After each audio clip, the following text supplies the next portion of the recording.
بڑی پیاری حدیث ہے کہ ایک شخص تھا جس کا نام تھا زماد. زماد تو نہیں، عربی میں ضباد کہیں گے، ضاد میم الف دال. اس کے بارے میں مشہور تھا کہ وہ جن نکالا کرتا تھا.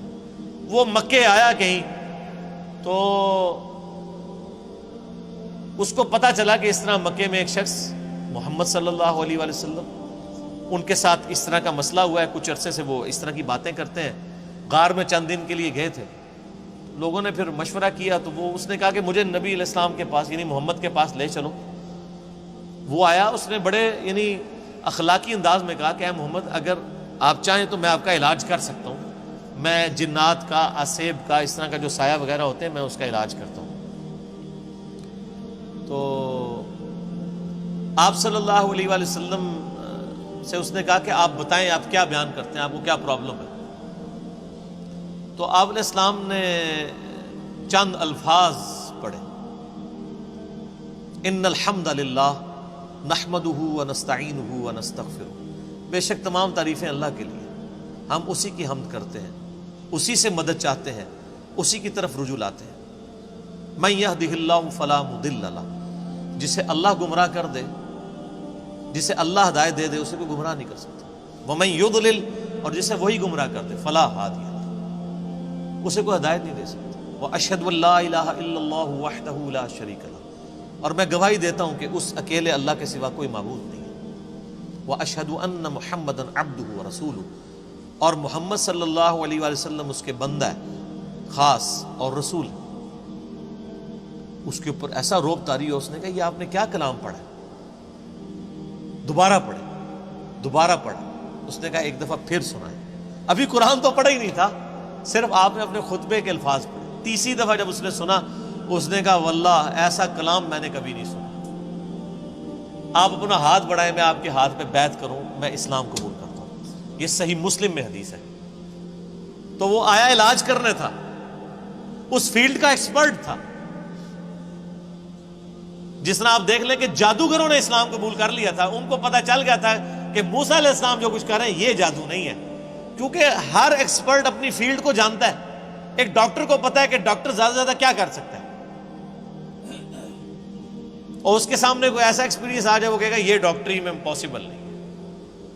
جادوگروں کو بھی پتا تھا کہ جادوگر آنکھوں کا دھوکہ کرتے ہیں، یہ تو فزیکلی کر کے بتا رہا ہے یہ جادو نہیں. تو جادوگر جن کی بیس پہ فرعون اکڑا ہوا تھا وہ تو مسلمان ہو گئے. اس کے بعد تو فرعون کو ویسے ہی مسلمان ہو جانا چاہیے تھا، لیکن نہیں ہوا. ہدایت اس کی قسمت میں نہیں تھی. یہاں پہ بھی مشرکین عرب جو بار بار کہتے تھے اس پہ جنات کا اثر ہے، جو جنات کا ایکسپرٹ ہے وہ کہہ رہے کہ یہ جنات کا اثر نہیں ہے، اور وہ مسلمان ہو گیا. اس کے بعد گنجائش رہتی تھی کہ مشرکین عرب نبی علیہ السلام پہ ایمان نہ لاتے، لیکن وہ قسمت میں ہدایت. اور لوگ کہتے ہیں جی اللہ کے نبی زندہ تھے، لوگ پتہ نہیں کیوں نہیں بات مانتے تھے. آج اللہ کے نبی کی بات مان رہے ہیں لوگ. وہ تو ان سے بہتر تھے، وہ کافر تھے، کم از کم ڈٹے تو ہوئے تھے نا. یہ مسلمان ہو کے اللہ کے نبی کی بات ماننے کے لیے تیار نہیں ہے. تو میں تو آج کل کے مسلمانوں کو دیکھتا ہوں تو مجھے اندازہ ہو جاتا ہے کہ واقعی یار ایک بندہ نبی کو مان کے بھی نبی کی نہ مانے تو یہ تو بڑا مسئلہ ہے، اور ایک بندہ نبی کو مان ہی نہیں رہا وہ اس کی نہ مانے تو وہ چھوٹا مسئلہ. یہ جو آج کہہ رہے ہوتے ہیں نا جی وہ کاش تیرے زمانے میں ہوتا تو میں تیرے قدموں سے لپٹ جاتا، کبھی میں تیری جوتیوں کا تسمہ ہوتا، یہ کچھ ہوتا. میں کہنا رفع دین پھر بھی نہ تو شروع کرتا. تو کہنا من لوگ کہیں گے کہ یار ایک مکھیا میں مارنا ہے. یعنی جو اتنا بزدل ہے آج کے دور میں کہ وہ اپنے نظریات کو قرآن و سنت پڑھ کے چینج کرنے کے لیے تیار نہیں ہے، تو وہ ابو جہل ہی ہوتا. یہ ضروری نہیں ہے کہ تیرے ہوتے جنم لیا ہوتا تو ابو بکر، عمر، عثمان و علی ہوتا رضی اللہ عنہم اجمعین. نہیں، عین ممکن ہے کہ ابو جہل ہوتا، عبداللہ ابن ابی ہوتا.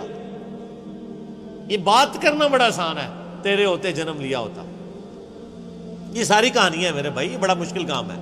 یہاں پہ آپ دیکھ لیں نبی علیہ السلام کے کارٹون بنتے ہیں تو جنہوں نے داڑیاں نہیں رکھی سب سے پہلے وہ آ کے بینک توڑتے ہیں، شیشے توڑتے ہیں، گاڑیوں کو آگ لگاتے ہیں عشق رسول کے نام میں. انہی کو کہتے ہیں کہ یار داڑھی رکھ لو، نال ہی ٹھوس.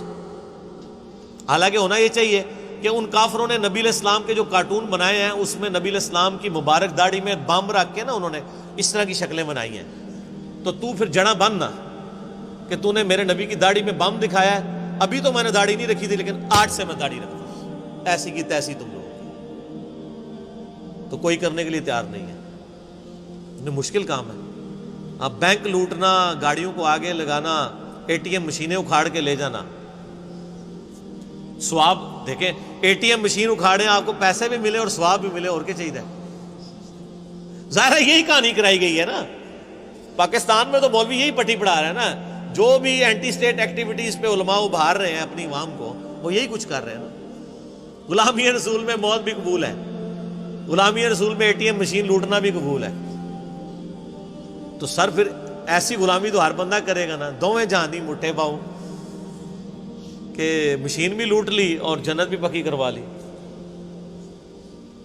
تو یہ ساری باتیں کرنا یعنی آسان ہے، یہ دعوے کرنا آسان ہے، لیکن حقیقت ہے کہ یہ بڑا مشکل کام ہے سچائی کو قبول کرنا.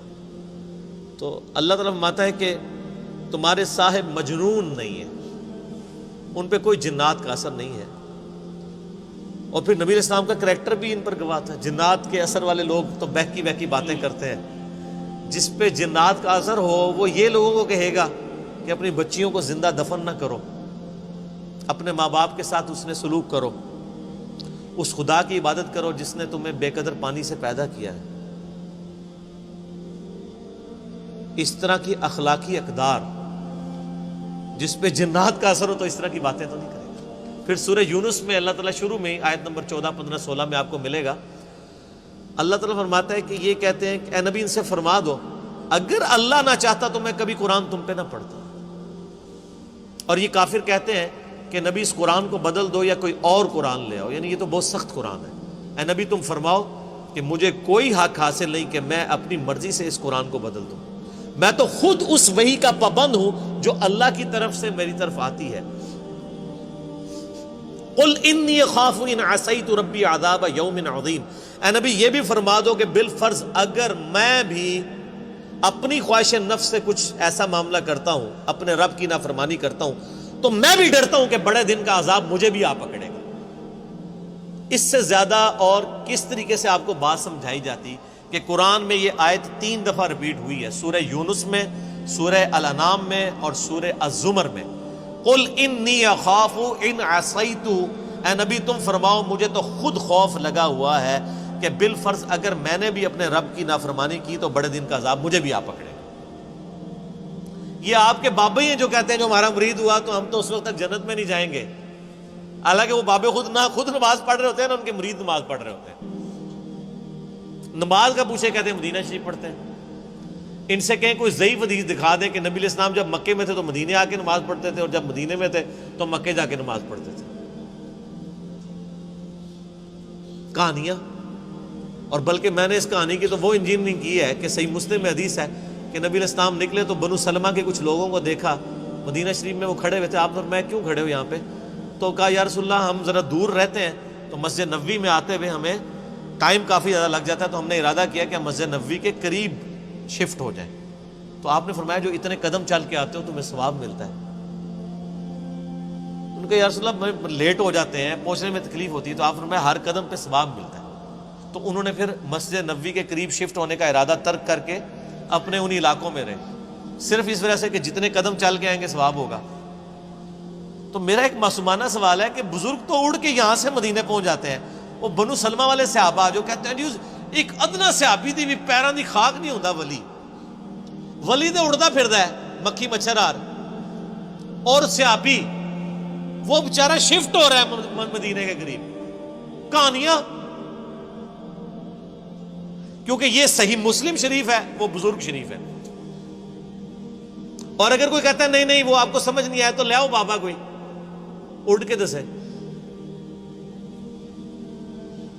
سب کہانیاں. تو یہ انہوں نے دین کو بگاڑ کے پیش کیا ہوا. کتابوں کا دین اور ہے، بابوں کا دین اور. اللہ تعالیٰ فرماتا ہے کوئی تمہارے نبی کے اوپر جنات کا اثر نہیں ہے، ان کی تو تعلیمات بتا رہی ہیں.